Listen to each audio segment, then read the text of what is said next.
Holcomb has been able to bring together a group of experts, people who are really interested in exploring the depths of psychedelics.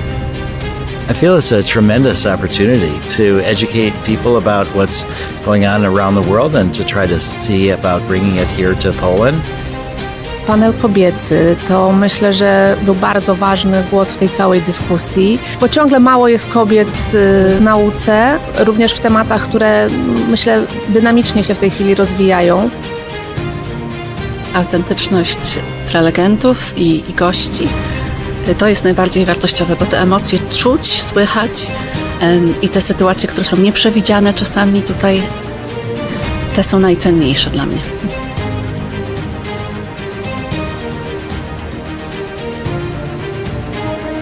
Poleciłbym wszystkim osobom, które się interesują rozwojem osobistym, dla których temat psychodelików i odmiennych stanów świadomości jest ważny i chcą to robić w bezpieczny sposób.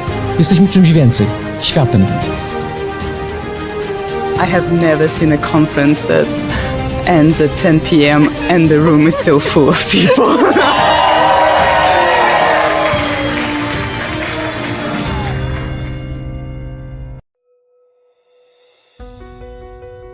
Kolejnym prelegentem jest Jules Evans. You can have a strong reverence for your charismatic leader. I mean, all of these things, you know, are a bit similar to kind of maps in a way. Now, maps and this mission to kind of heal the world. This is Rick Doblin talking about.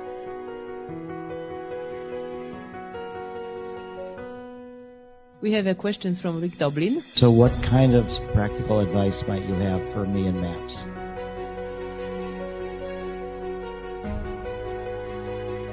Well, I think in a way, you know, you have the advantages of being a charismatic leader.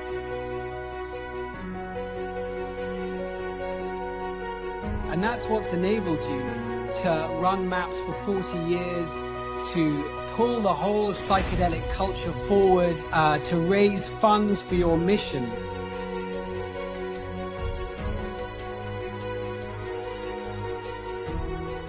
There's a lot of the mission, so I don't want to have a less ambitious mission than net zero trauma in 2070.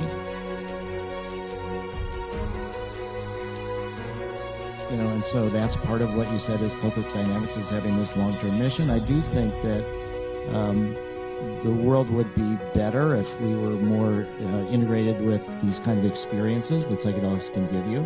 So there is that kind of sense that we know something that is good if more people would adopt it.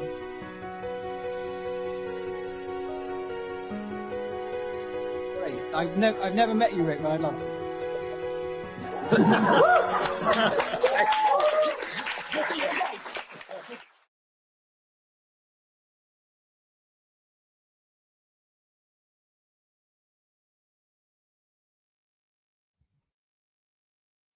Good evening, everyone. My name is Magdalena Kasprysyn, and I would like to warmly invite you to a very special Holomind live discussion on the topic Antidotes to Cultiness in Psychedelic Organizations. Today's meeting is truly special because it stems from a previous spontaneous gathering you could observe on the clip we presented for those who could not be there on the conference last December.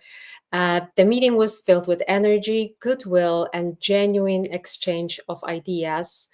And that's why, as the organizers of the conference, we feel incredibly honored and grateful to host such influential figures who today will come together in an effort to find clear shared direction and meaningful solutions for psychedelic organizations. So let me please introduce my guests tonight, Dr. Rick Doblin, Yes. the founder, Everyone. and of Multidisciplinary Association for Psychedelic Studies, MAPS. I don't have to introduce you. Hello, Rick. Really happy to have you. Yeah, it's a pleasure, Magda. It's a great idea that you had to organize this discussion live with Jules. And thank you for joining. And our second guest is Jules Evans, an author, broadcaster, academic philosopher, and the director of Challenging Psychedelic Experience Project. Welcome, Jules. Thank you for being here. Thank you for having us, Magdalena. Well, I think we are both really excited, but also nervous, I think, because this conversation is very special, isn't it? Yeah. Well, what I like from what I learned is both Jules and I have had people tell us not to do it. Yes. And I think that this is the best advice actually to do it. Yeah. So it's great that you did not listen to that, but listen to what happened during our meeting, during the conference. And for everyone who wasn't there with us, I just want to underline that this atmosphere of the room was filled with such a genuine desire for understanding, finding common ground, engaging in a dialogue. So I know that we are here today to find tangible solutions, and I would really sincerely like to thank you for the openness to show up tonight, because it doesn't happen often, if ever, to have such incredible guests. And of course, I'm really happy that we are going to have this remarkable conversation. Let me just tell you a little bit about the idea of the framework we are going to have tonight. So first of all, both of my guests will have speeches about their ideas, about their what they want to share with you about the topic. Each will be speaking more or less about 10-15 minutes, and then we'll have an open field for discussion. I think around 30 minutes that we will be just discussing the topic. Later, there will be place for our viewers to ask questions.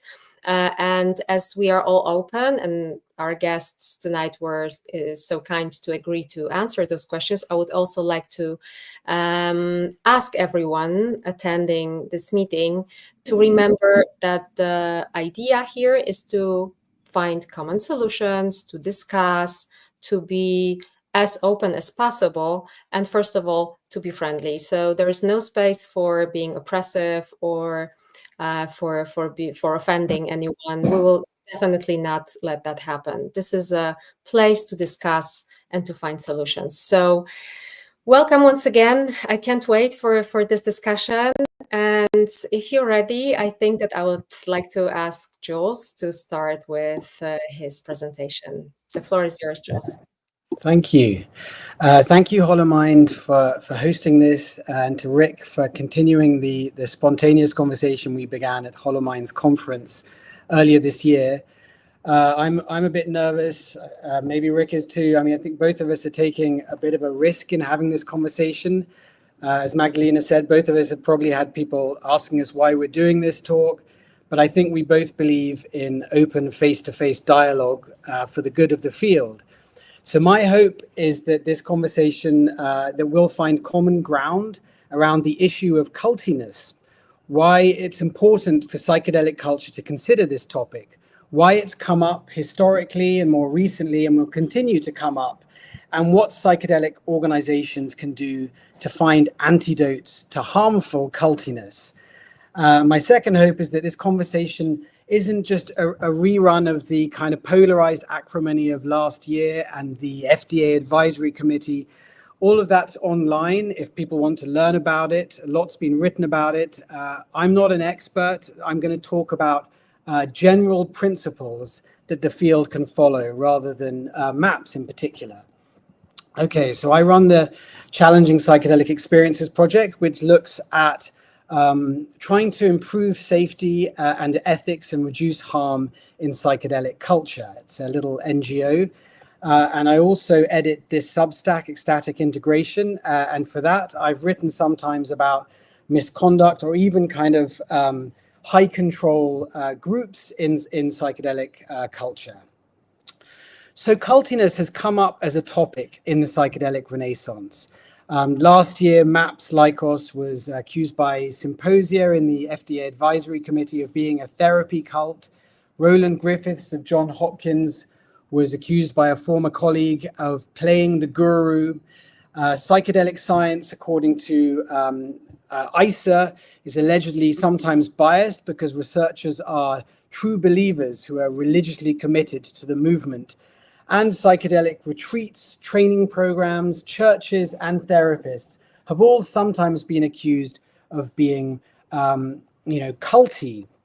And this goes all the way back to, the 60s. Timothy Leary and Richard Alpert were accused by the head of their own department at Harvard of running the Harvard psilocybin project more like a kind of cult than like a scientific organization. And of course, they then left academia and did become these guru figures. So the question I'm going to ask in just the next 10 minutes is, do psychedelic drugs amplify Guruism and cultic social dynamics? And I'm going to suggest that they do. And this is why we as a field should be aware of this issue. This is a compression of a paper that I and Joseph Holcomb Adams published recently in a journal. And my colleague Joy is going to put a link to it in the comments if anyone wants to kind of go deeper into this topic. So first, to define my terms, what is Guruism? Well, a guru is a kind of charismatic leader, teacher, or healer who's seen as particularly advanced or awakened, and to whom students should surrender in order to receive their wisdom. Now, Guruism is a term used by the psychiatrist Robert Lifton to characterize a kind of unhealthy power dynamic characterized by excessive or total surrender on the part of the follower, and then ego inflation on the part of the guru figure. So it's a kind of two-way process. What about cultic social dynamics? What do I mean by that? A cult is a term that's been much disputed and debated. So this is a generalization here. But a cult could be defined as a group deeply committed to worshipping a certain deity through particular rites and customs. That was its definition in ancient Rome and Greece. In the 1970s, cult came to mean a new religious movement with unusual beliefs and practices characterized by intense or even total commitment.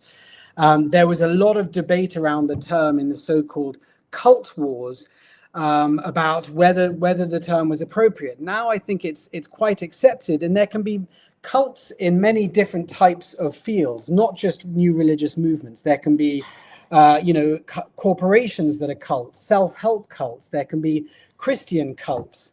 But they're typically characterized by these kinds of social dynamics. You have shared ecstatic experiences, which can lead to sudden conversions, shared rituals, belief, and terminology. Sometimes new cultic identities are formed to the point of adopting new names. Individual identity is dissolved into a strong group identity, which can feel like a new family. There's an identification with and devotion to a charismatic group leader who can be seen as special, enlightened, or even godlike. There's sometimes a strong group hierarchy with higher status based on proximity to the charismatic leader. High levels of obedience and loyalty and conformism to the group is expected. There's sometimes a sense of the specialness of the in-group. They have access to secret knowledge, spiritual power, and they might be seen as superior to the out-group, to the uninitiated or the unawakened. And there can be an exalted sense of the group's utopian mission or even cosmic mission to save the world or to cleanse the world, a mission considered so transcendent it deserves high levels of submission and sacrifice. Now, none of those cultic dynamics are essentially or necessarily wrong, bad, or immoral. Most religious movements in their early days would have been something like this. So might movements like the Grateful Dead, for example, or the Merry Pranksters. So these aren't essentially harmful, but they can sometimes lead to harm. So when do cults or culty organizations become harmful and unethical? When they lie, when they manipulate people, when they coerce them against their will, when they demand high or absolute control over their members, if they isolate them and then make them do or agree to unethical or abusive acts. Also, if they hide and minimize harm and silence critics for the sake of the transcendent mission. And a useful idea to introduce here comes from the cult expert Steve Hassan, who talks about a kind of continuum of control. you can think of a continuum of cultiness and of conformism and harm minimization, from kind of culty, you know, somewhat culty at one end, all the way to toxic, high control, totalitarian groups like, say, NXIVM or Scientology, where they demand total control over their members. So that's a useful idea to keep in mind, this kind of continuum of control. Okay, do psychedelics amplify Guruism and cultic social dynamics? And if so, how? Well, first of all, Guruism can become amplified with psychedelics. When people take psychedelics, transference and projection, this natural kind of transference people can feel for healers, doctors, or therapists, becomes amplified. I remember interviewing Bruce Poulter, one of the therapists at MAPS. He told me just, you know, that therapists have to be aware of to what extent transference and projection can be amplified on psychedelics. So this is a quote from one psychedelic therapist. The patient may believe that they are in love, or that the therapist is a demigod, or some kind of divinity or villain. The medical anthropologist Nicholas Langlitz called psychedelic drugs charismatogens because of their unusual ability to make the users of these drugs see psychedelic leaders as these charismatic figures worthy of veneration. He remembers going to a psychedelic conference and seeing members, attendees, kiss the feet of Albert Hoffman, which wouldn't happen at most types of scientific conference. You also get increased suggestibility on psychedelics. This is a quote from Sidney Cohen, who was a kind of expert on psychedelics in the 60s. He said, "It's curious how under LSD, the fondest theories of the therapist are confirmed by the patient. Freudian symbols come out of the mouths of patients with Freudian analysts. Those who have Jungian therapists deal with the collective unconscious and with archetypal images." In other words, people get more suggestible on psychedelics, so they get suggestible to cues from their environment, from what their therapist or guide or shaman is telling them. And there can also be ego amplification, a kind of guru or messiah complex in those giving the drugs. This on the left is someone, he was a real estate salesman from Miami who established a retreat center in Mexico. He went a bit off the rails and demanded everyone at this retreat started calling him Jesus Christ. Apparently, he's not the only 5-MeO-DMT facilitator to become convinced that he's Jesus Christ. So this is Cohen again. The ability to induce the transcendental state is a heady and powerful endowment.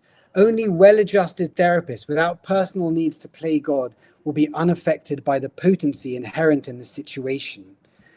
I actually asked the head of the Institute of Holotropics, Carrie Sparks, what about like someone like Stan Groff? Do you think he's ever been seen as a guru figure? And she told me, Stan has always said he doesn't want that, but it's really hard to avoid completely. He's very charismatic. He's a person who is easy to project on. He's not an authoritarian personality and never tried to control what people did. His approach has always been to have people follow their process. But he's used to people being very honoring of him, and they should be because he deserves it.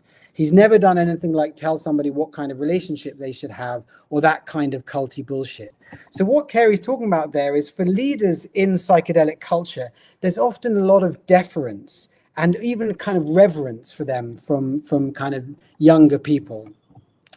I also think that psychedelics can amplify cultic social dynamics. There's kind of ego dissolving, boundary dissolving.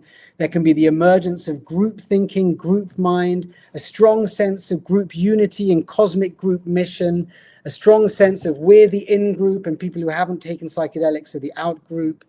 Daniel Friedman calls psychedelics cultogenic because of this ability to create a kind of group mind. There's nothing essentially wrong with that. I'm just wrapping up now, by the way. But there have been some examples of kind of high control totalitarian psychedelic groups like the Manson family, Osho's cult, the family in Australia, and Aum Shinrikyo in Japan. And you still get today in the Renaissance some of these kind of quite abusive high control groups. But I mainly, in my journalism, encounter less extreme forms of Guruism and cultiness in psychedelic organizations, which can still be damaging. So what could be done to minimize unhealthy guruism and cultic social dynamics? Rick and I will get on to discussing some of these things, but here are some suggestions. First of all, being aware of the risk of unhealthy and harmful cultiness in psychedelic organizations or indeed in non-psychedelic organizations.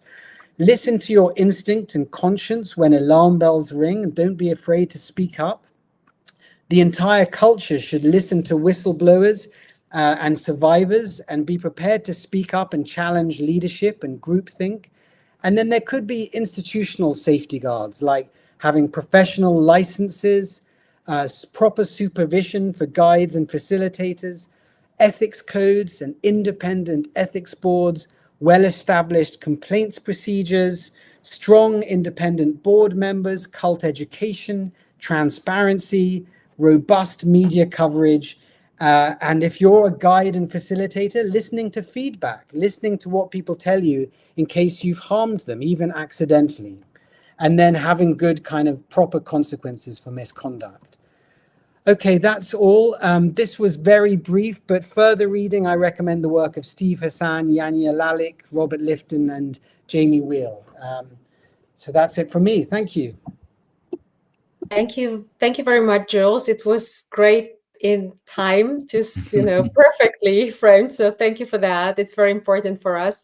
And just in case, as we are sharing some links here and they do not work because YouTube is blocking that, we will later on put it in the description of the film so that everyone who's interested can enter again and just find the link under. Okay, so please be patient and just let us do it later. Right now it's impossible because of blocking. Thank you very much for your presentation, Jules. And now let me invite to the stage Dr. Rick Doblin and his perspective on the topic. Yeah. Well, first off, I'd like to say that Jules points to some very important observations. And there are a lot of risks when you have such strong experiences that psychedelics can catalyze. And so I think that the dynamics and the various things that he talks about are really important and essential for us to pay attention to, especially since when he talks about, the utopian mission and this idea that there's, knowledge that we think that secret knowledge or knowledge that's not very widely known, that we want other people to know, that we think we know something really unique or special or something in a way that's been suppressed for thousands of years, but is now we're hoping to try to bring it to the fore. So I think those are really accurate. And, one of my concerns is that we shouldn't be diminishing our utopian dreams.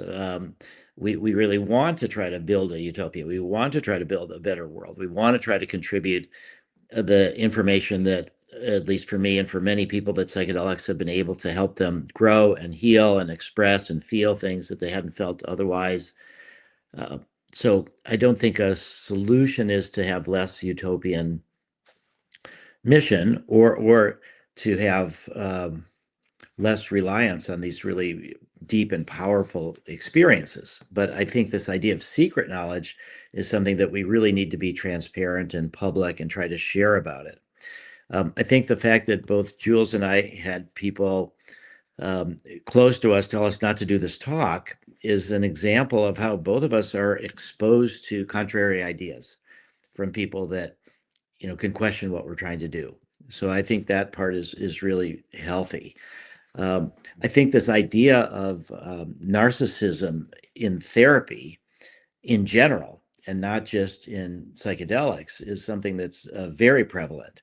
And I was just with a psychiatrist. I just came back from a psychedelic conference in Mexico City. And the psychiatrist and I afterwards, he was talking about how he's had to work on his own narcissism, and that's a common problem and a common challenge for therapists, regardless of whether they work with psychedelics or not. That you have the patients that want you to be the healer and want you to know what you think they need to do. So it's a broad issue that I think Jules is pointing to, and that we need to sort of pay attention to. And it's not just psychedelics; it's therapy in general or teachers.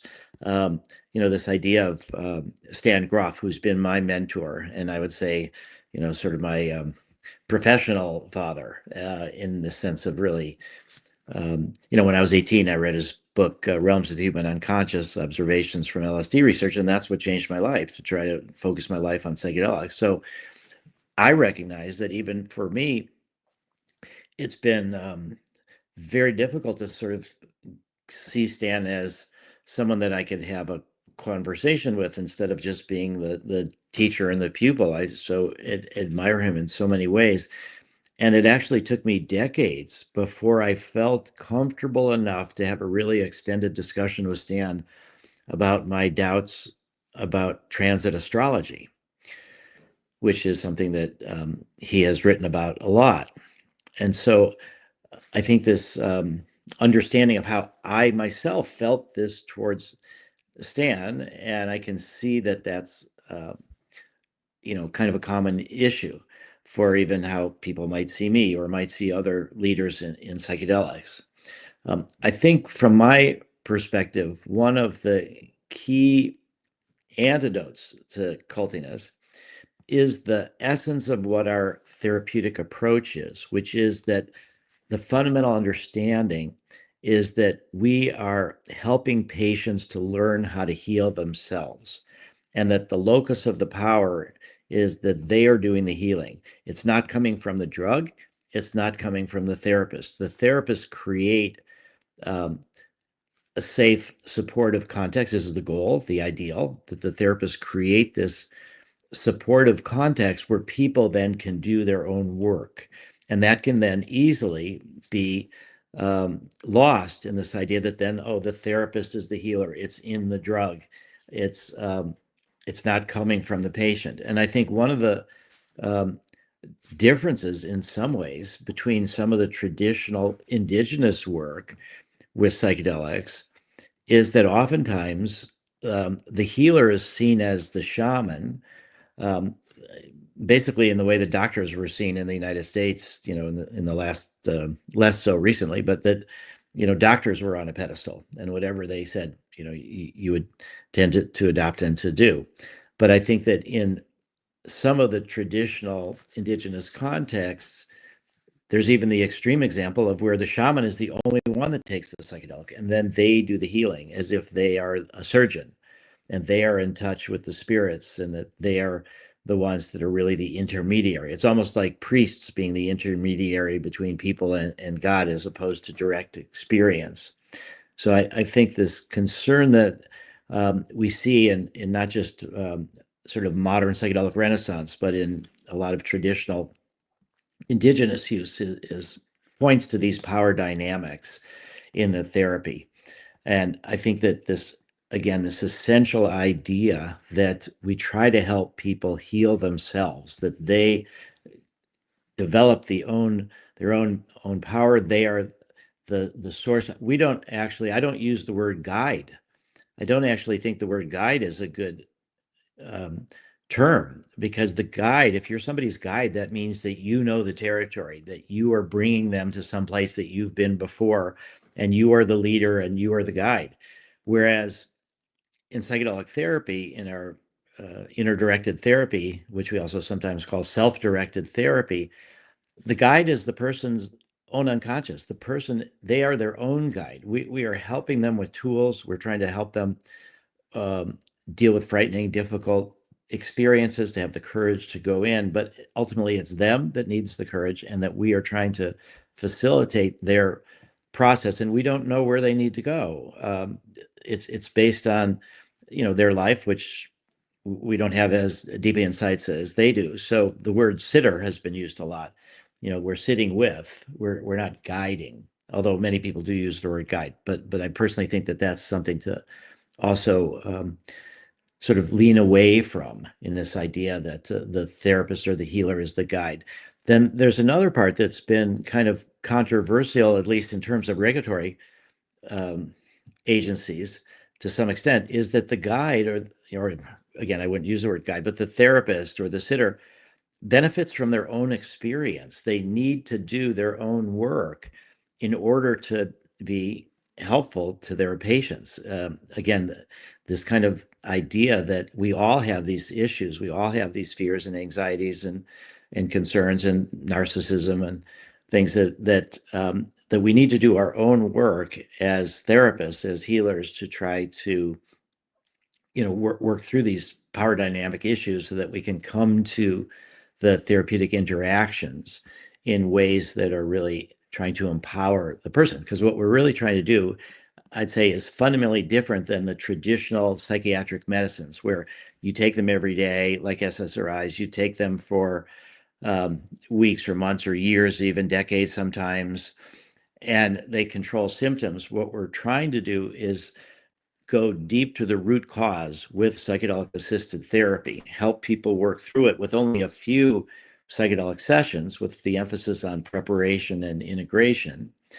And then people learn skills so that when the therapy is done and they are confronted with new challenges, which will inevitably happen since we're all still alive and it's a challenging world, that they'll have the tools to deal with it themselves without the drug and without the therapist. That's the goal of the healing. And I would, again, contrast that with traditional psychiatric medications. So that's something that I think is a key antidote, you could say, to cultiness, is that what our goal is in MDMA-assisted therapy or psychedelic-assisted therapy is to really empower the patient. So I think that this concerns that we have is that the world is in a crisis. There's a major mental health crisis. I do think it's a crisis that psychedelics, well used, can make a major contribution to. And I'm reminded of a quote by Carl Jung, where he said, the most important spiritual, therapeutic, and political work we can do is to withdraw the projection of our shadow onto others. So this idea of owning our own shadow, often narcissism is the opposite of, you feel so anxious and uncertain, so you become the opposite. You become the guru or the one, the healer. So that by doing your own work is a way to try to reduce these tendencies. And also, I've found that when I've done some of my own psychotherapy, there's moments where I just wished that the therapist could solve my problems for me. I'm thinking in particular of a Ibogaine experience that I had where it was so hard. And I just wished that the therapist could just take me out of it and help me. And I was just left with this realization that I had to do it myself, that so there is this projection, there are these tendencies. And I think it's a perilous situation in the world, and I think psychedelics can help. And I think that the concerns that Jules and others are raising are really important to address, because it again gets back in a way to this utopian mission. I think that we really need to do what we can to try to bring these healing technologies and these technologies of spirituality and connection to larger numbers of people, to try to change culture. So all of those things are some of the things that Jules talks about as somewhat potential elements of cultiness. And so I think it's been tremendous to have this discussion, and also to keep people in our organizations that are very much comfortable criticizing what we're doing or raising issues that we might have blind spots to. So I'm very much welcoming this discussion with Jules, and look forward to discussions about some of the particular specific suggestions that he had at one of his last slides about what things that we can do, because I think we do have a critically important mission. And I think one of the things that is really important is looking at both the benefits and the risks. And that's where I think Jules looking at challenging psychedelic experiences is a necessary part of things. And I'll say that one of my diagnoses of the 60s was that on the one hand, you had the government trying to deny the benefits, suppress the research, and exaggerate the risks. And in response, not a healthy response, I think Timothy Leary did the opposite, kind of minimized the risks and exaggerated the benefits. And that led to this whole counterculture and the backlash. And so I think what we really need to do is to be experts in both the risks and the benefits. And I look forward to this discussion with Jules about how we might be able to do that. Thank you very much, Rick. I'm really grateful for your perspective. And as we said, this is only the opening for your discussion, for the both of you to discuss the topic. In the meantime, I only want to remind our viewers that we'll have the section of questions later on. So please write in the comments the questions that you would like to ask to both our guests. But please remember that we have to keep, first of all, respectful, but second of all, we have to stick to the topic, okay? So any questions that do not stick to the topic will not be taken under consideration. I'm sorry, but this is not possible. So as our questions will appear in the comments slowly, I would like you now to start the discussion. And I think that we can start from the first point of the conversation that we had before we met here for this particular occasion. And this is about how to be a leader in this healthy manner when building a psychedelic organization. I think that this is the basic point. Who would like to start? Maybe Rick? Yeah, well, one of the things that I just came back from the psychedelic conference in Mexico City, and one of the things I said was that if the mission that you have for your life is something that you can accomplish in your own lifetime, then it's too small of a mission.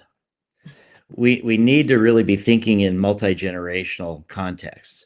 So what that means is that you really need to build the new generation of leaders. You need to help new people. You need to be willing to, at some point, recognize that our contribution will end near, we will die or whatever, but we need to have new people coming up. So it's about empowering other people. So I think a key aspect of leadership is trying to empower the next generation of leaders. One of the things that I thought was so healthy is in our phase 3 studies, Michael and Annie Mithofer were the lead therapists and helped develop the treatment manual. They treated more people in phase 2 than anybody else. And we were worried that people might say, oh, this MDMA therapy works, but it's only because you have these extraordinary therapists. And so Michael and Annie intentionally, we decided to take them out of treating anybody in phase 3 and to focus their attention on training the new generation of therapists. And so when we did get the good results from phase 3, we could say that it's not from just these, uniquely skilled therapists, that it's something that is transferable. So I think that's one of the aspects of leadership, is trying to, again, transfer the skills in the others and to sort of plan for your own transition. I think the other part of this leadership for me is to really have people that are comfortable disagreeing with you.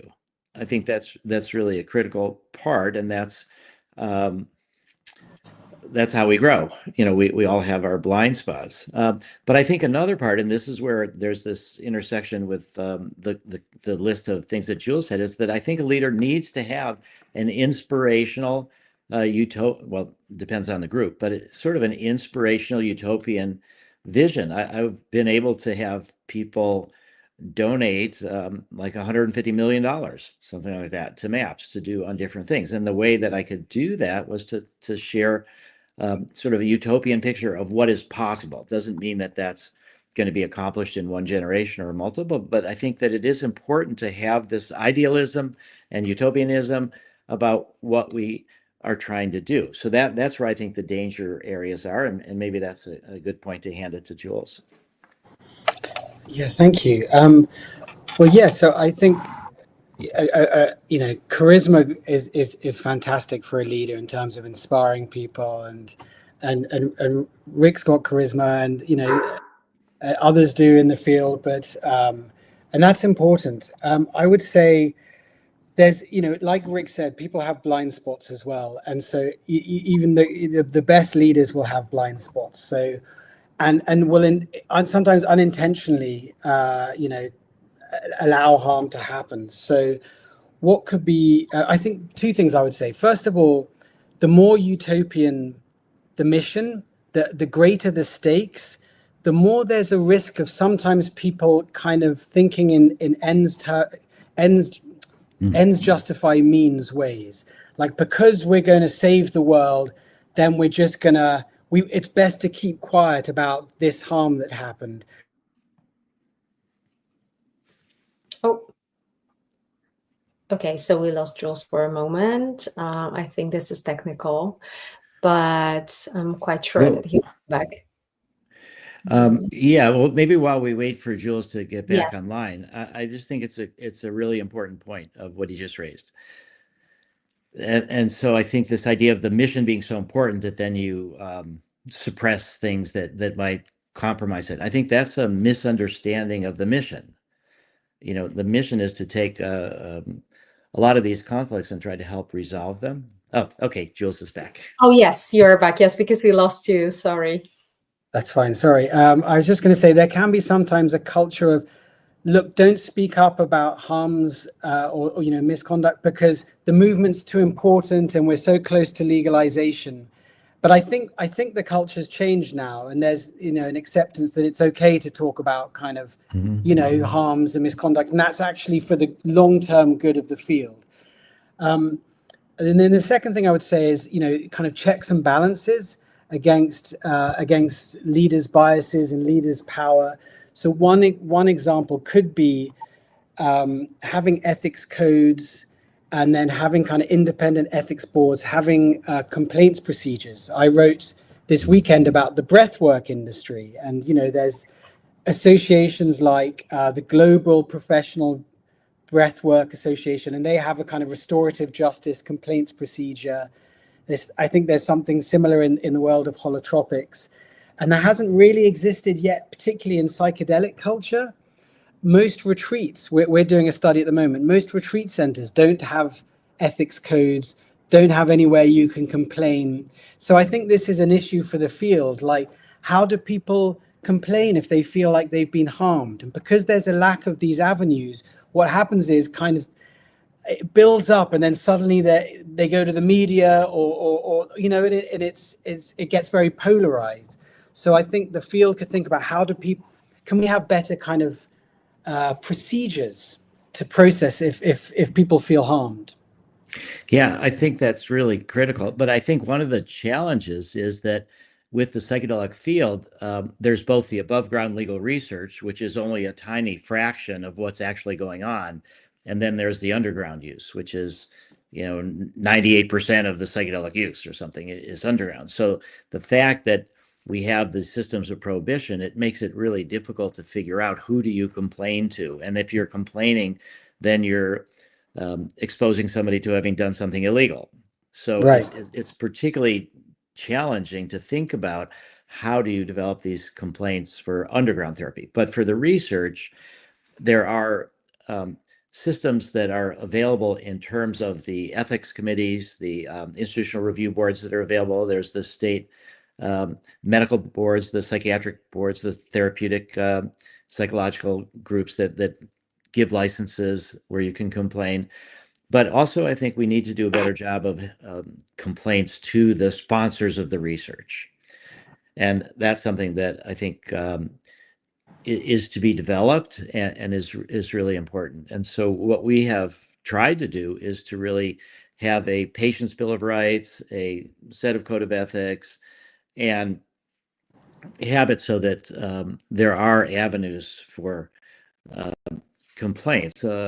I think one of the concerns is then how do you evaluate the complaints? How do you really, what kind of investigations do you need to do? Or you know, because sometimes things get all mixed up, and how do you see what really happened? So, but I do think that the processing of criticisms and the processing of complaints is a really essential part of building healthy organizations.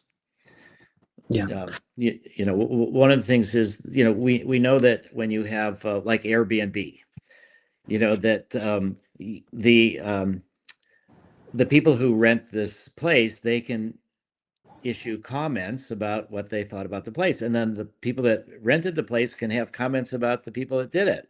So, but that's really difficult to translate into psychedelics, where again, so much of it is illegal. But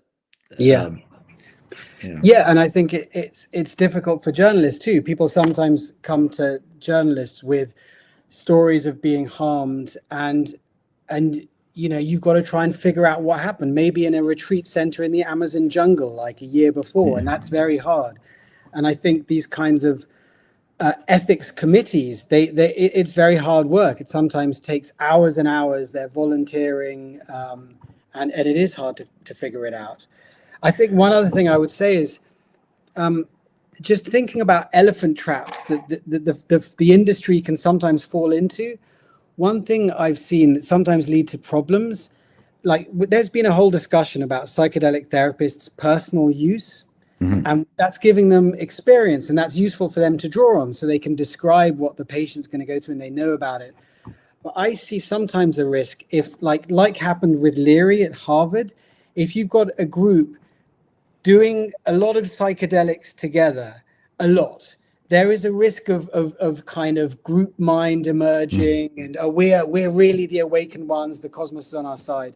So, you know, there would be an argument there for like moderation, you know, and like not being compulsory in an organization, that, you know, just moderation so that one doesn't, you know, that one's feet stays on the ground.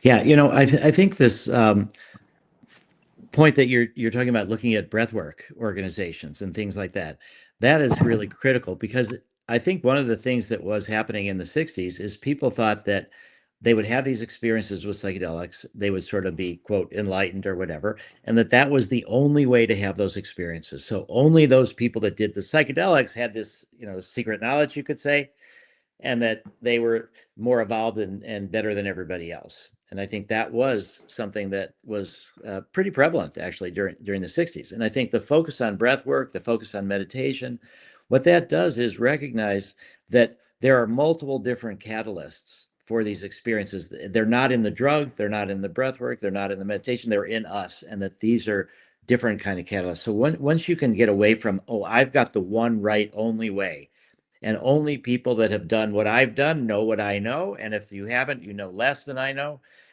And so I think I try to make a lot of emphasis, and I think this is one of the good things about Stan Grof, and one of the brilliant things about the development of the holotropic breath work was that when the psychedelics were criminalized, he found a way through breath, and he said that it was another way to get at this, but it was something that revealed. And one of the funny things I'll say is Stan talked about how he thought that breath work could never be made illegal, because how can you make breathing illegal? And later it turned out that the French made holotropic breath work illegal because they considered it a cult. And so there's these strong laws in France against cults, and they said, okay, your breath work is a cult, and now it's illegal. So, but I do think this idea that we need to emphasize is that psychedelics are not the only way to have these kind of experiences. I just make two quick points. I agree, and I think it's fascinating. I would love to see a study which used breath work as the control, and compared psychedelics to kind of breath work. So 2 points I would make is I want to go back to what Rick said about the idea of the inner healing intelligence, which is an idea from, you know, owes a bit to Groff's idea of the inner healer. And I'm also a fan of Groff and the idea of this kind of spiritual emergency. I co-edited a book about spiritual emergencies. But so here's where I see there's some risk around that idea, is if people think, you know, that whatever emerges in altered states of consciousness is right and good because it's emerging according to the inner healer. And therefore, even if someone's in distress for like weeks afterwards, well, that's part of the process. That's a spiritual emergency. So go with the process. And one of the tricky things for this field to figure out is, when is something part of the healing process and part of a spiritual emergence, and when is it just someone feeling worse? And I mean, in our research, we often come across people who do eventually, you know, use that frame of spiritual emergency and see all the post-psychedelic difficulties they went through as part of this healing process. But that has to be for them to decide. And what sometimes happens in psychedelic culture is when people feel, they have problems after psychedelics, they might go to a coach or an integration guide, and the guide tells them, this is a spiritual emergency, this is all part of the process, listen to the medicine. So, there's an imposition of that frame. Do you see what I mean? I do. And I think you're pointing to one of the more difficult aspects of it, because what we have seen, so one of our principles, you could say, for our psychedelic peer support, the Zendo Psychedelic Harm Reduction Project that we have at Burning Man and elsewhere, is that difficult is not the same as bad.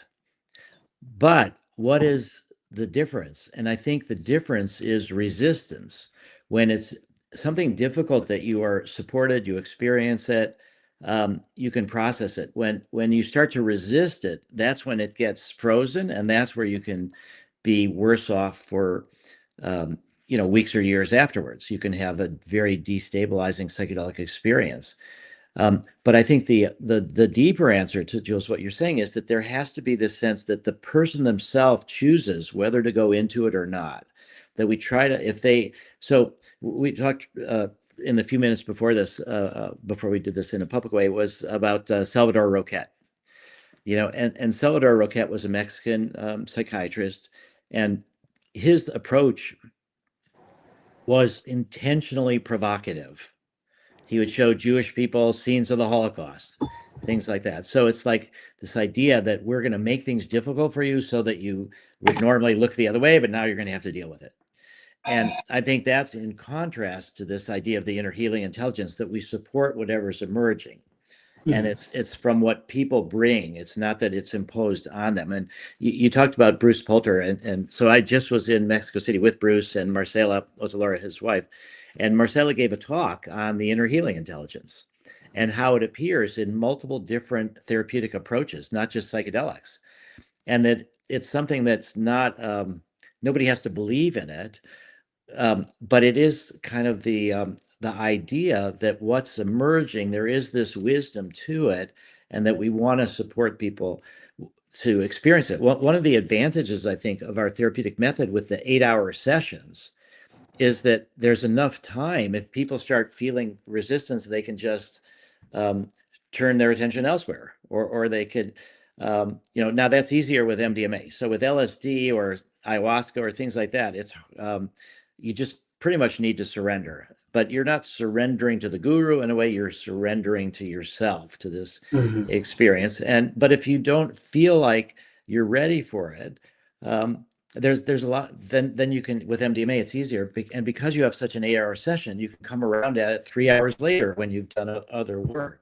So I think this understanding is when people are worse off for weeks after a psychedelic experience, my first thoughts are that either they weren't supported enough during the experience, so they ended up in this kind of too scared resistance, and also that there wasn't enough acceptance. That Stan Groff has said this beautiful thing, is the full expression of an emotion is the funeral pyre of that emotion.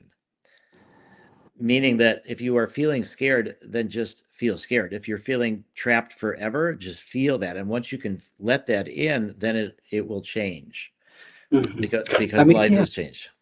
I kind of like, I was like, I'm 60-70% on board with Groff's theories, but I think sometimes just weird stuff happens and people get HPPD, or they get re-traumatized or things, and we just need to have space to recognize that that just not everything fits always into Groff's theory. Sometimes there are just like adverse events. But I'm curious. Just if I could just add one thing, which was in our phase 3 studies, the first one, we had 67% no longer had PTSD. We had another 21% who had clinically significant reductions, but we had 12% that it didn't work for. So I think that's the other thing to recognize, is these don't work for everybody. And one of the things that the field is really at the early stages of, that we don't really know much about, is how to tell ahead of time, who might this work with, who might this not work with, and then even more complicated, which, may take decades and decades, is how do you customize a treatment? Should you start with MDMA? Should you start with LSD? Should you start with psilocybin?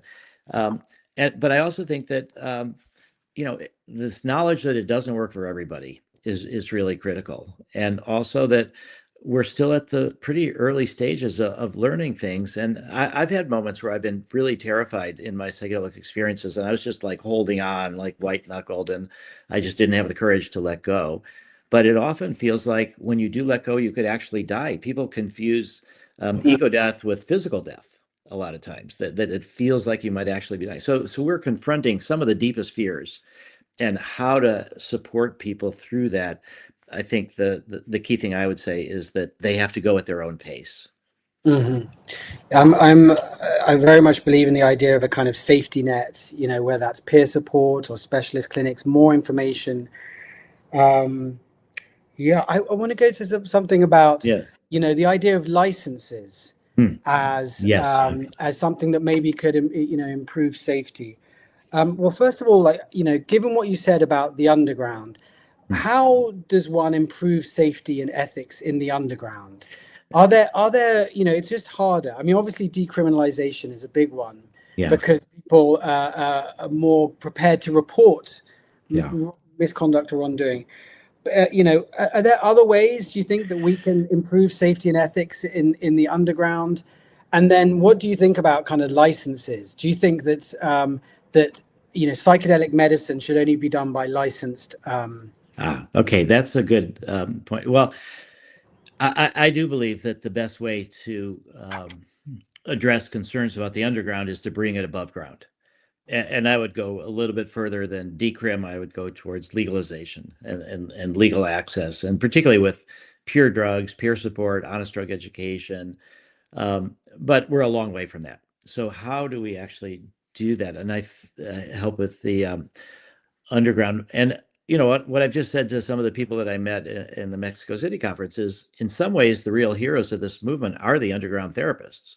They're the ones that kept this alive. And in fact, they are ahead of the research. I mean, we have underground therapists that are combining LSD and MDMA, or psilocybin and MDMA, or they're experimenting in ways that are years ahead of where we are in research. And there's a group of people, I would say, based on maybe 10 or 15 years ago, the underground therapists were really committed and were risking a lot. Now we have people that have done ayahuasca one time and decide they're a shaman, and start working with others. Or some of the people that we've heard, I'm sure, Jules, you've heard some stories about some of the people that led 5-MeO DMT, and they get pretty inflated because it's an extremely powerful experience, and they're the ones giving it to people. So I think this concept of really training underground therapists, in some ways, that's really difficult to do. But I think this question about the licenses. So for me, we have a model. It's a 2-person model, often male, female, but it doesn't have to be that.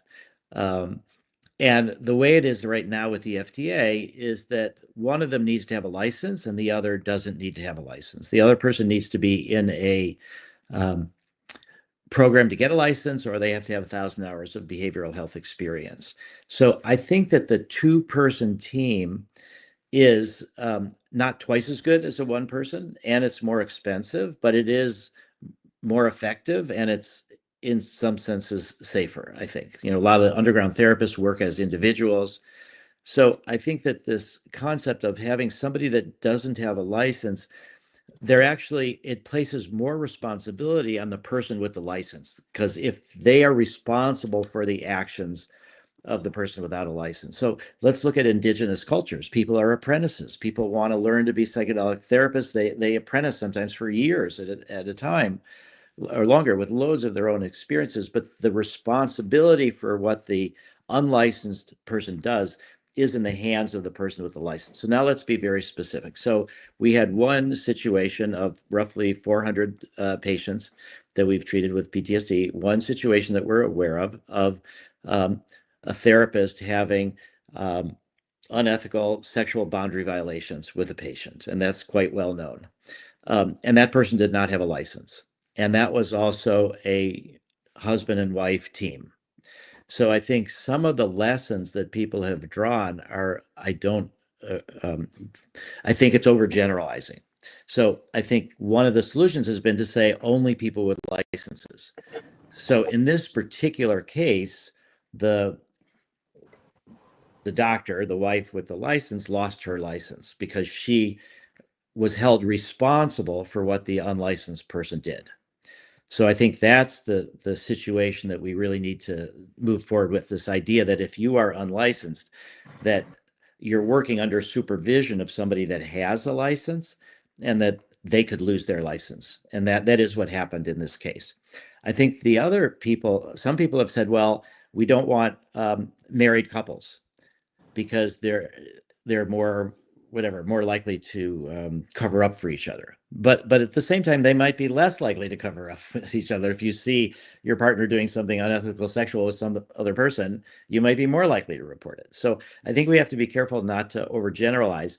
And it is the case that we have three teams that are our core therapists, that are our main trainers, and all three of these teams are married couples. So I think when you have a well-functioning relationship and you're both therapists, that you can be remarkable in your healings, and that to say, okay, let's not have married couples, then you start thinking, well, do we want apprentices or not? Where there's, you could keep overgeneralizing, I think. So for me, I do believe that we want to bring in apprentices. We want to try to keep the two-person model if we can, to some extent. But I think that resting the responsibility in the person with the license is a sufficient control over working with unlicensed people. Yeah, Jules, what do you think? Do you think licensing is the solution? Is that where we should go? I guess the underground exists and will always exist. What I think matters most to me is that if people have serious mental health problems and they want to access psychedelic medicine safely and legally, covered by insurance, they have the ability to do that. So I think that's where I think work is best focused, I guess. But yeah. So I think that's what I think. I guess what my ideal would be, however people do psychedelics, if they do it at a retreat or with, in a guided session, underground or overground, that they get told, beforehand, if you feel worse afterwards, here's a place you can go for kind of expert advice. And if you feel like something we did harmed you, you can go to like the Shine Collective or the Sacred Plant Alliance. And there's some kind of, independent ombudsman that can hear the complaint. Just to have that information, and that information be generally available. Yeah, I think that's really important. And I think, but it also points to a failure of a lot of these clinics in that they don't do sufficient integration work. People come from all over the world. They come for a psychedelic session, and then after the week is over or whatever it is, then they're off on their own. And often, if they feel worse or even if they feel better, the clinics don't necessarily know that. And so I think it's the lack of integration and the understanding that people are having incredible experiences, and unless you really do the integration work without the drug to try to help them anchor what they learned and to deal with the difficulties, it can be very harmful instead of beneficial.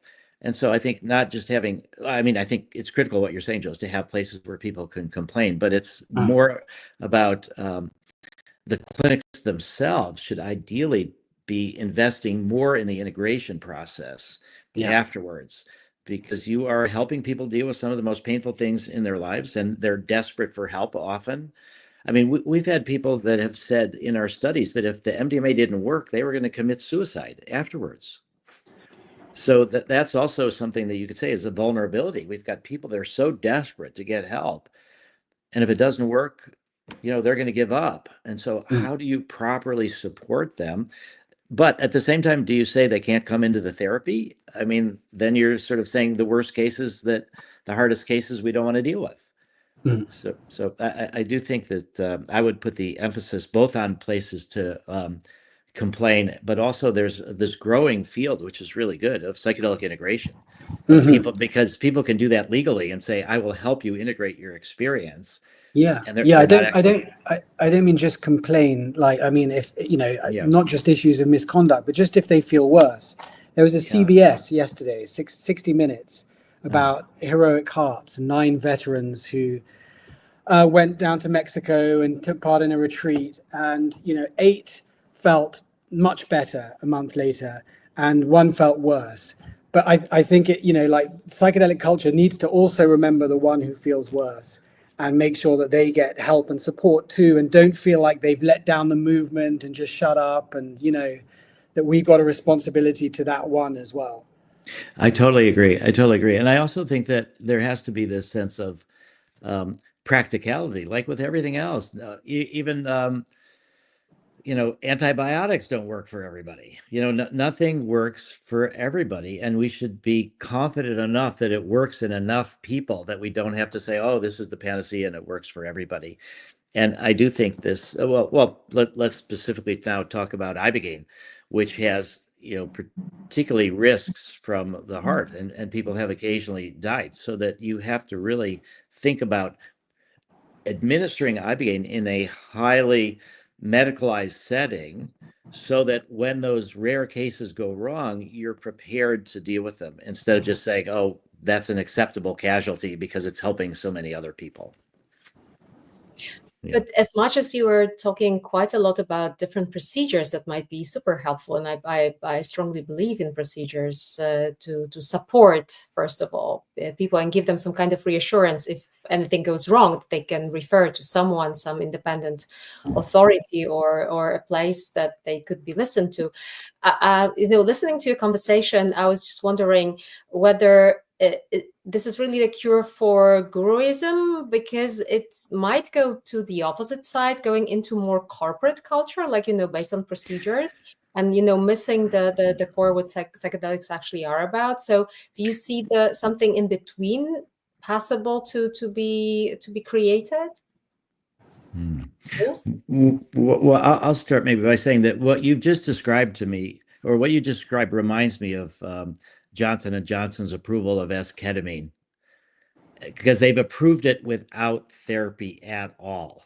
It's approved as a pharmacological intervention without any therapy. And so when you have the corporate involvement, this is what I felt was happening a little bit with Lykos, was more of a focus on the drug and not the drug plus therapy.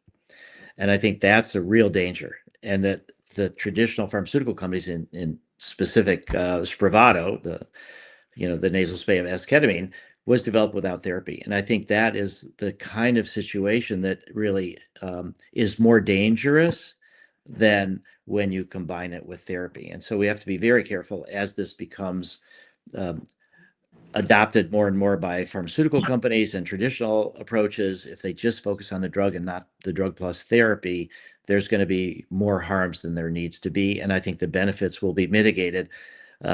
But from the financial point of view of the pharma company, when you don't combine it with therapy, the results fade pretty quickly, and then you just need to buy more ketamine.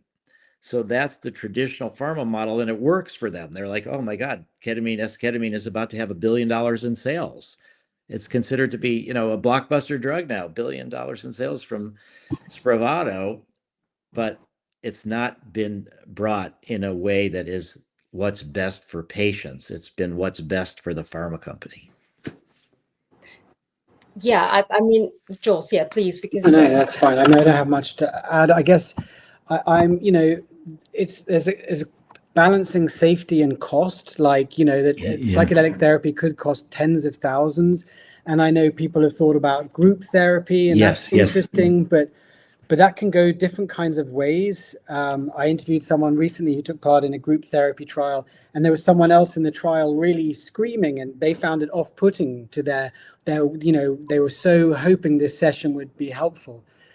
And I think also sometimes group therapy, unusual group dynamics can emerge. Like group mind, or you appear in each other's visions. I mean, these kinds of strange things happen. People are interested in AI therapy now for psychedelics, and that I imagine that's going to be fun. I don't know. I mean, I'm open and curious. Let's just track outcomes, I think, and be open to different modalities. I'm also interested in that window of plasticity, which could be for like a month afterwards. Yeah. So, Yes. So how do we work well with that? How do we balance safety and affordability? Yeah. Yeah, I'm sorry to be interrupting, but I just, as much as this conversation is super intriguing for me, I think that we are moving aside a little bit from the topic itself, right? So the antidotes to Guruism. So why don't we just focus for a moment on the antidotes? I think that this is the point why we met here today, to think about the solutions, as much as you have mentioned already some of those, and I think that they are very important. Because we will be closing the discussion section in a moment, I would like you to try and find out what could be done before we go into the question section. Okay. Well, let me. I think that one of the antidotes is this group therapy, because then what you can see is that people are helping each other, and it's not so all focused necessarily on the leader doing the work, if it's done well. And so the example, Jules, that you gave about somebody saying, oh, somebody else was crying, or screaming. So when you do holotropic breath work in groups, what I heard was a lack of proper preparation, that we all have all these different emotions in us. And when someone is releasing their emotions, it doesn't have to be a distraction, but it sort of catalyzes those emotions in yourself. So I think that Magda, to get to what you're saying about the antidotes, I think it's this, for us, I think it's the core concept of trying to help patients be their own healers, and to take the power dynamics from the drug or the therapist being the healer to creating a context where people heal themselves. So Michael Mithoever gave this beautiful example of how he was an emergency room doctor for quite a long time before he became a psychiatrist. And this gets sort of into the inner healing intelligence. He said that, somebody would have a motorcycle accident, they'd be all scraped up and stuff. And his job was to clean out the wounds so that people could heal themselves, so that this concept that you are providing a context for people to do their own work, I think that's the most important concept for the Guruism, and seeing that they're the healer up on a pedestal. And this is just a quick comment, but Alan Watts was alcoholic. Guru Trungpa, a lot of cult leaders people. Trungpa, who started in Europa, was also an alcoholic. I think that people tend to, who have all these projections onto them, tend to want to be that kind of thing, and they deny their own humanity, and they drown that out with alcohol or other things, and they become just this kind of guru figure. And so I think it's important to acknowledge one's mistakes, one's limitations, but really try to empower others. That's the core. Jules? I think I would say independent ethics boards, clear ethics codes, and then complaints procedures where there's a kind of mapped out process. I was impressed talking to this global professional breathwork association. They have a 5-step restorative justice. Jessica Dibb, the co-founder, I just interviewed her this weekend.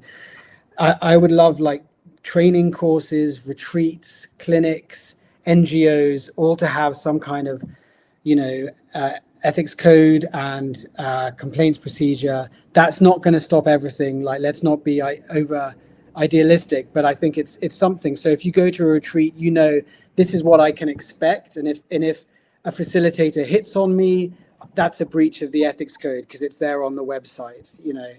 And then that it's a culture of it's okay to be critical and to criticize your elders respectfully.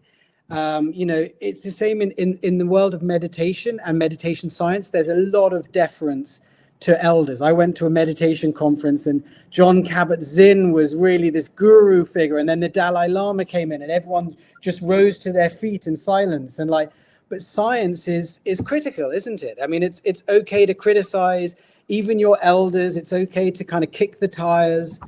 And so that kind of, I think we should embrace that kind of friendly, critical spirit. Yeah. Yeah. Now, Jules, I would go even further, that in science, it's essential that there be criticism. The essence of science is criticism, is seeing if you can replicate, seeing if you can find the flaws. So, Jules, I would like to invite you at a later point to take a look at the um, Patient Bill of Rights, the ethics documents that MAPS has, or that Lycos has, and to comment on them in specific to what we're actually using. I think that could be really helpful for us to say, here, we do have these documents. Are they sufficient? Are they not?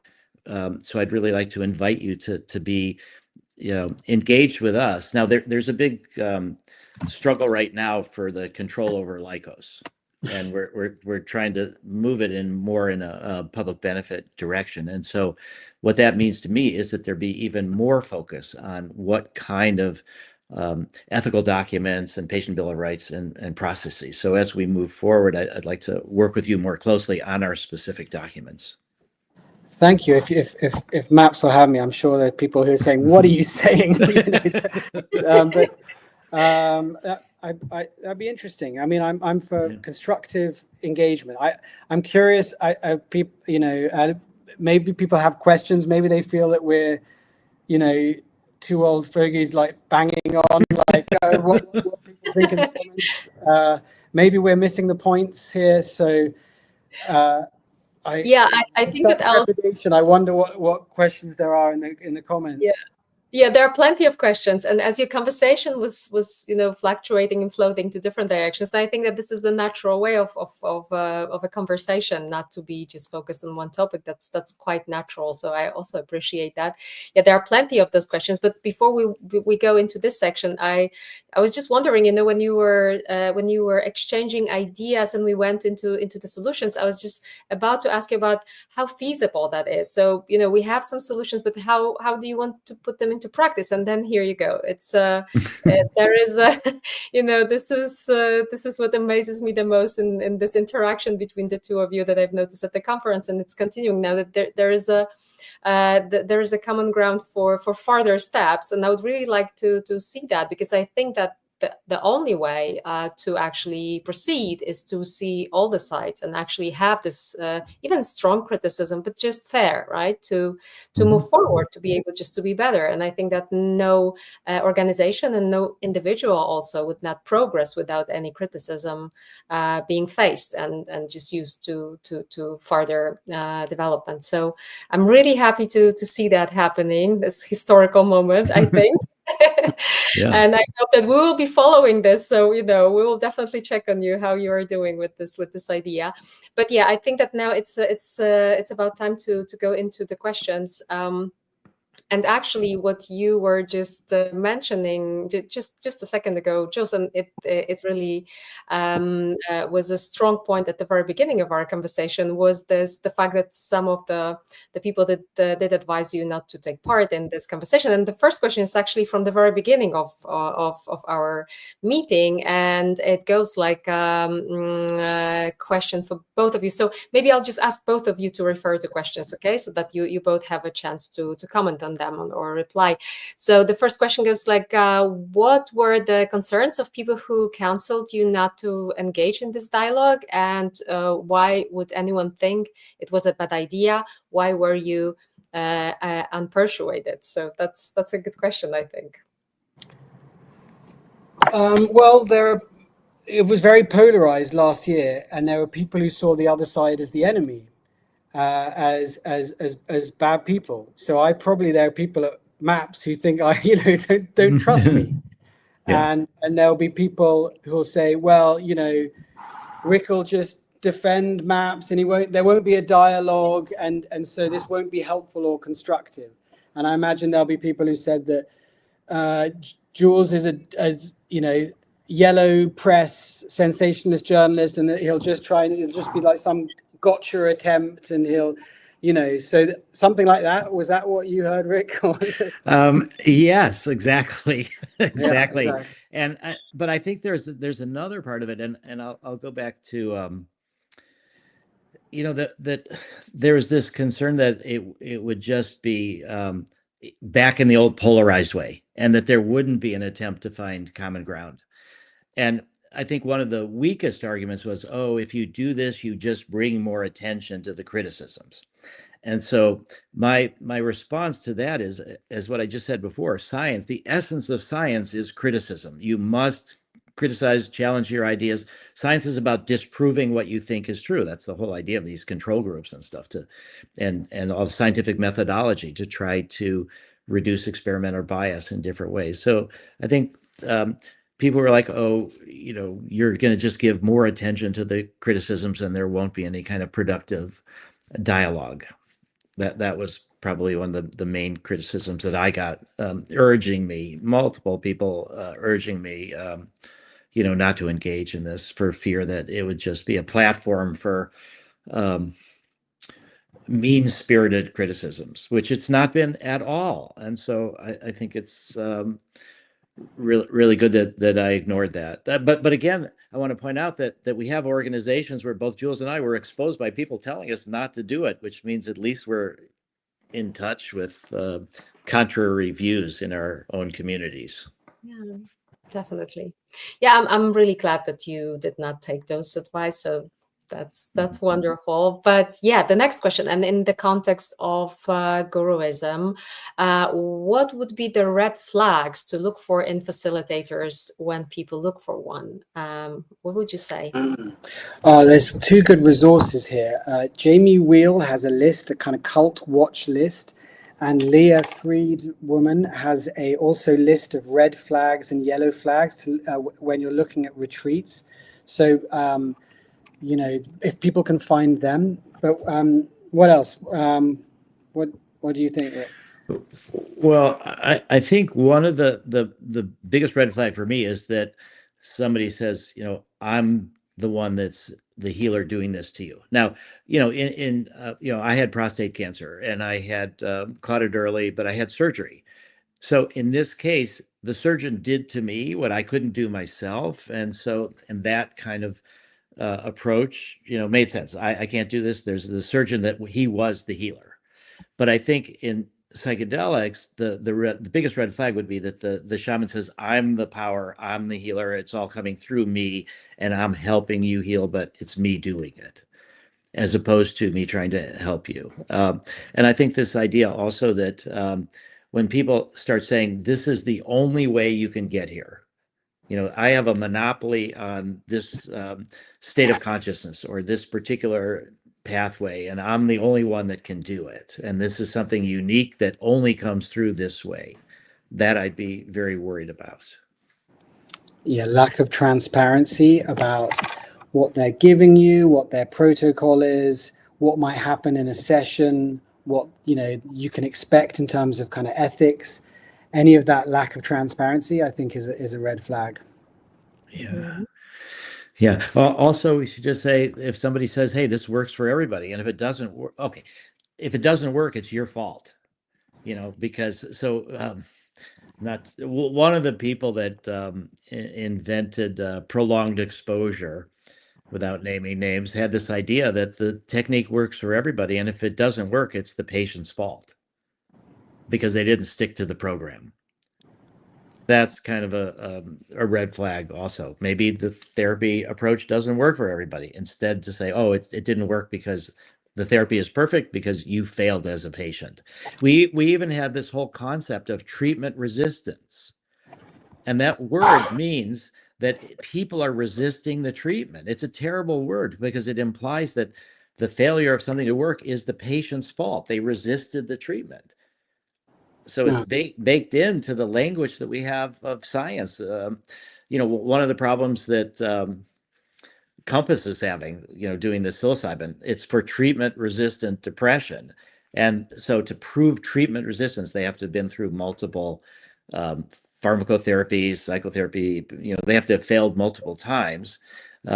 So that part makes sense. You can sometimes work at the worst cases, but just this concept that if it doesn't work, it's not the therapist's fault or the treatment approach, it's the patient resisting the treatment and it's their fault. And this is great that you are saying this, because one of the questions actually that I wanted to bring in was about that part, because you mentioned resistance before.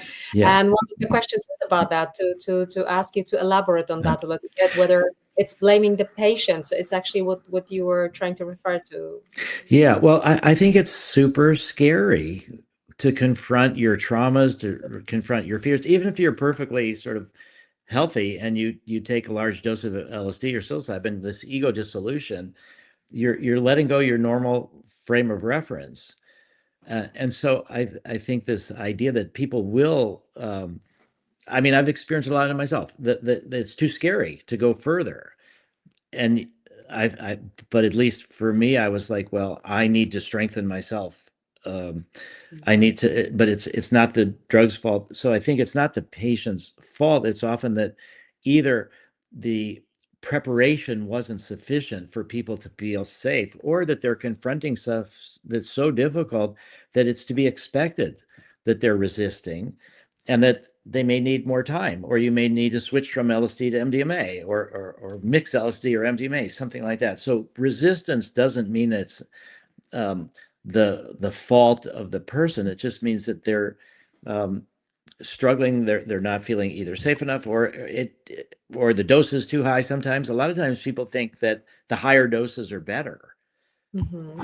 When that's not always the case. Sometimes you need to help. That's where we see a lot with microdosing is people can you can get some confidence in a way from using low. That's what we see actually. I don't know, Jules, if you've had much experience having people talk to you about the 5-MeO DMT vape pens, but that's a new innovation, is that instead of smoking 5-MeO DMT, and it's just incredibly overwhelming, super fast, when you do it in these lower doses, you can gradually let go, and you can approach it in a way so that when you do a fuller dose, you're kind of prepared for it.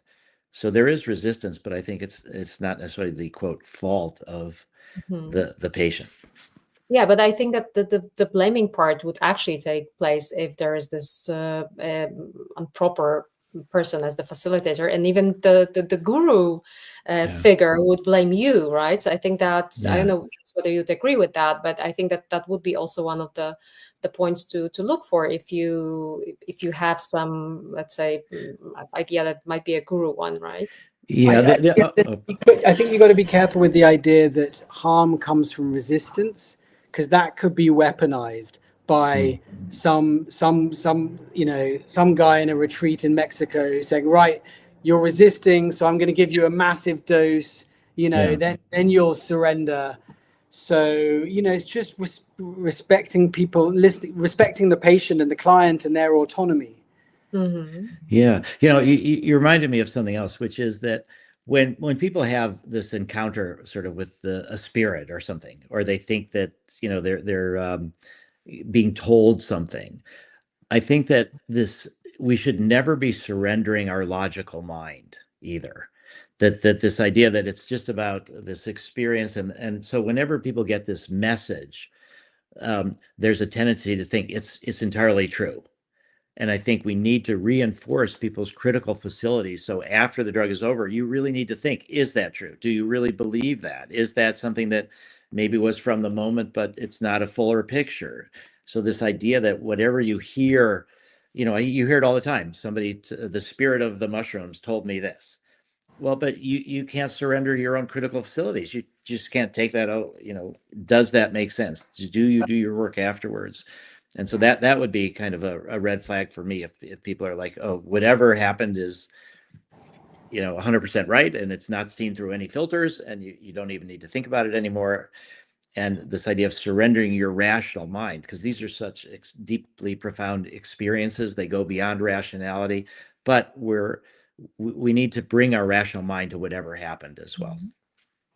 But what sounds very important for me from what you both say right now is that maybe there should also be more awareness on, what are the terms used, some kind of like maybe, I don't know, it's just a rough thought, but kind of like a dictionary of what we mean by resisting or surrendering. It's maybe people misunderstand the concept, and which is the worst, overuse the meaning of this idea against the others. So maybe this is one of the, one of the points, unless maybe, you have already thought about something like this. But I think that it might be just the simplest thing, because it's very often people who don't have much information, or they don't even read anything about psychedelics, that decide to take part in some kind of ceremonies, and then they just listen to the person, right? They listen to the leader, and this could be just anybody telling them anything, maybe something simple, very brief, to describe to those what specific notions mean, that could be helpful. I believe in this kind of like simple language sometimes. So maybe that. Well, but that's just a rough idea. And Jules, you also mentioned the some sources, so maybe later on we will also put them under the video, okay, so that we can just maybe link them, so that people can check the red flags, and be able to read a little bit more about that. And I have one more question, which was a little bit touched upon, but just a little bit, quite interesting, I think. What remains when the psychedelic field is completely stripped of charismatic leaders, cult-like elements, and the religious dimensions of experience? So what's left?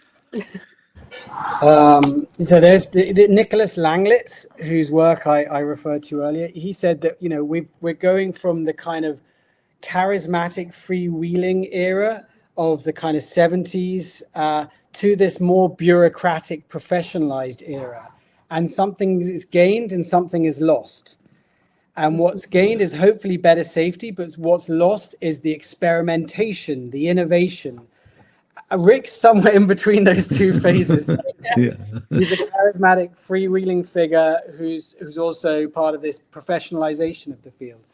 So yeah, of course, it's absurd what I am working on, which is like how to make Dionysiac experiences safer, and the Dionysiac is always a bit unsafe. So I'm trying to build this iron cage of kind of safety and ethics. So yes, I agree, but I think there probably should be spaces where people who are up for the really wild can go, if they're consensual, if they're clear. Okay, like different tents in Burning Man. Okay, in this place, it is kind of no holds barred, psychedelic, polyamorous kind of orgy. But as long as people know that before they go into that tent and have a clear understanding of it, then there can be spaces for the wild. Yeah, you reminded me of a quote by Thoreau, which was, "In wildness is the preservation of the earth." So there does need to be space for that. And so I think this idea of there'll always be charismatic leaders, and there'll always be a religious dimension. So I don't know that it's a goal to be beyond charismatic leaders and beyond religious dimensions. It's about, I think, what Jules is saying. It's about consent, awareness, opportunities for criticism, because these substances are inherently, for thousands of years, they've been this mixture of spirituality and healing. That's this essence of moving beyond your ego state and to see that we're part of something much bigger. There's a spiritual aspect to that. And, one of the things I try to do in my talks is I give a quote from Edgar Mitchell about what the astronauts see, what he saw looking at the Earth from space, as thinking about things in a new way, just to emphasize the point that psychedelics are not the only way to get these feelings, that they're not unique to the drugs or to this whole approach. They just have this thousands of years history in humanity. And because we're biological beings, they tend to be more reliable catalysts of these kind of experiences. So I guess I would make to turn it around is what we need sort of, and this, Jules, you may have some concerns about, but I've talked about a spiritualized humanity as this utopian ideal, that people realize that they are part of something much bigger, and that we don't need to be so scared of people that are different from us. We do need to bring this from the leaders to the larger populations. I think this spiritual sense of how we're all in this together. And what we see, I think, right now is the opposite happening in America. The demonization of refugees and migrants and people who are different from us, and we're going to retreat into this thing. I think that's really very painful, very destructive. Well, I'm not sure if I may, but I would like to ask you one more question because I've got one. I don't know if you can contain anymore because I don't know if you're aware, but we've been talking for like an hour and a half now. Is that okay for you? I Yeah, think, sure. yeah. So, because I think that this one is quite crucial to discuss.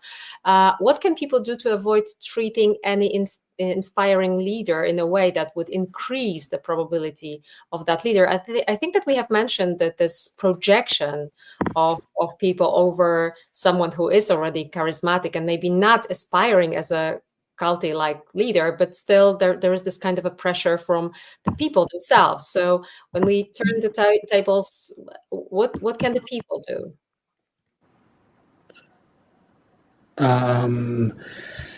I think be aware of this tendency to excessive reverence, this need for someone who has all the answers, for someone to tell us exactly how to live. That's a very human tendency, but it's a dangerous one. The tendency towards group conformism is very powerful. And then, just looking for those things. And actually that is bad for the guru figure as well. This is like Krishnamurti said, guru worship is very bad for the person you're worshiping too. That's not a gift to them.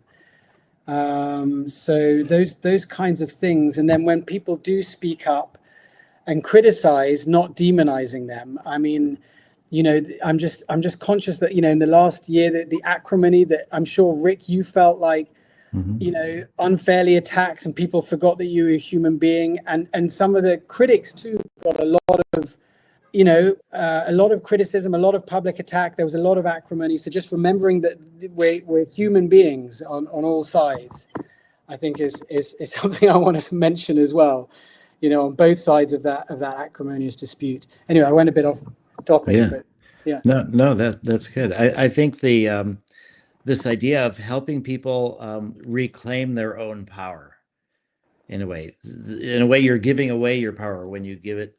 I can't do this. This other healer is going to do it for me. So I think what people can do is just look at the cases where they are giving away their power and try to help people reclaim their own agency. And nobody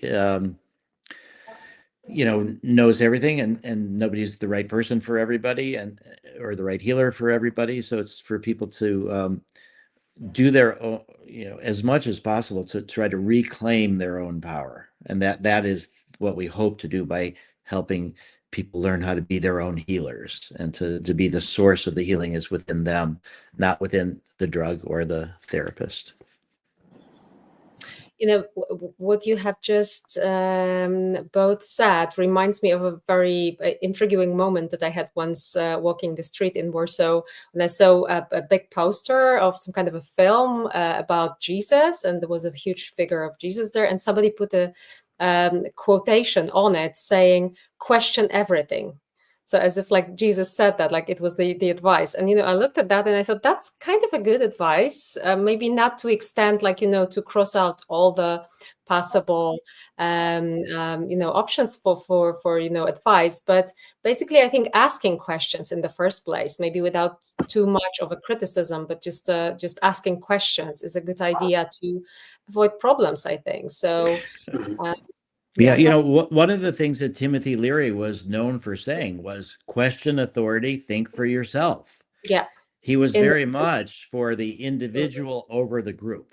So I guess that's something else. I've been very nervous too about groupthink and groups being more important than individual. That's why personally I resonate more to individual therapy than kind of group ritual settings. So I think the sense of really emphasizing, which even though Timothy Leary was kind of a cult figure, but he also was trying to be the antidote to that by saying, question authority, think for yourself. That's the best advice that we can give to people, I guess. Any last thoughts right now for our viewers before we close the discussion? Well, I hope both sides feel we've had a useful conversation. That I know MAPS has had critics, who are watching. I hope they don't feel like this has just been a waste of time. That that this has been a useful dialogue. I would like to just say that, you know, I do think that critics, they get a lot of criticism in psychedelic culture. I do think they have a role, kind of gadflies. So yeah, I think that's worth keeping in mind, that, you know, some of these figures, they also think, you know, they come from what they think is best, you know. So I think people should keep that in mind. And then I would just mention certain organizations like Fireside, Shine Collective, Sacred Plant Alliance, you know, just as resources for, you know, if people feel they've been the victim of a harmful guruism or harmful, you know, cultishness, that there are these kinds of resources there. Yeah, I guess my final thought here is that I have a sense of joy, you could even say, because what I was hoping is that both Jules and I, after the conversation, could go to the people that told us not to do it and say, look, it worked out well. I'm glad we did it. And so I feel like I'm looking forward to going back. Now, it's not to say that those people that said I shouldn't do it will now say, oh, you should have done it. It worked out good. But I feel a sense of joy that it was a challenge that for both Jules and I, and I think it was really the smart thing for us to say yes to this dialogue. And I'm really glad to go back to the those people that both, you know, maybe Jules, you'll have the similar kind of. I think they'll say you didn't see what was happening in the YouTube comments, but luckily we. No, it was not that bad. It was not that bad. Of course, you know, you can't avoid some things, but it was not that bad. I think that it was quite respectful. And, you know, for me, I kind of feel tempted to have like episode 2 of this conversation, like what happened afterwards. So, you know, to follow this discussion and the aftermath of it. So I hope really that I will see you both cooperating on the best practices for psychedelic organizations. So I keep my fingers crossed for that. I cannot say how happy I am, and again grateful for your openness and for your presence, because it took a lot of courage, I think, to be here tonight. So for the benefit of the whole society, you did it, and I'm really grateful to you. Thank you for being here tonight, and I hope that this is not our last meeting in this team. So thanks a lot. I will only say for good night that my guests were Dr. Rick Doblin and Jules Evans, and that was Hollow Mind live discussion on the topic of antidotes to cultiness in psychedelic organizations. My name is Magdalena Kaspryshin, and thank you very much for your attention for tonight, and hear you and see you next time on the live meeting.